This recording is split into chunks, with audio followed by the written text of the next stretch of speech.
So they were on the upward trajectory, and that was him. He got the job at Chelsea, and the rest is history, of course. But it was odd. It was odd, wasn't it? Like Monaco and Porto in the final. You just Monaco had a good. assume. Was that was it Morientes? Yeah, Morientes was up front for him. Yeah. Before going to Liverpool, which I think was that summer. He went in 04 to Liverpool. But yeah, Morientes was up front for Monaco. Yeah, you're right.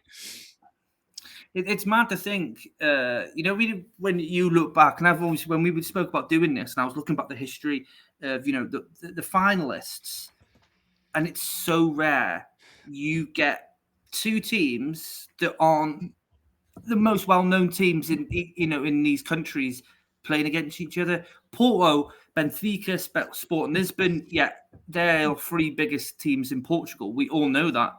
But when do you ever see them in a final? Very rarely, unless it's a Europa League or UEFA Cup as it was back then. But for Porto to get into a final, especially Monaco as well. Monaco were really good, and I think they knocked out Chelsea that year. I'm sure they knocked out Chelsea that year in the semis, or it might have been the quarters.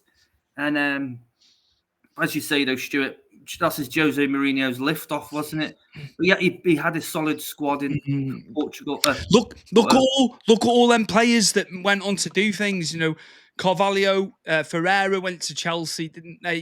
He had those players went on, didn't they? Carvalho was arguably one of the greatest centre backs in Premier League history as well. Yes. That gets bigger and bigger year on year, doesn't it? Of course, there's more years. We amass more years of the Premier League.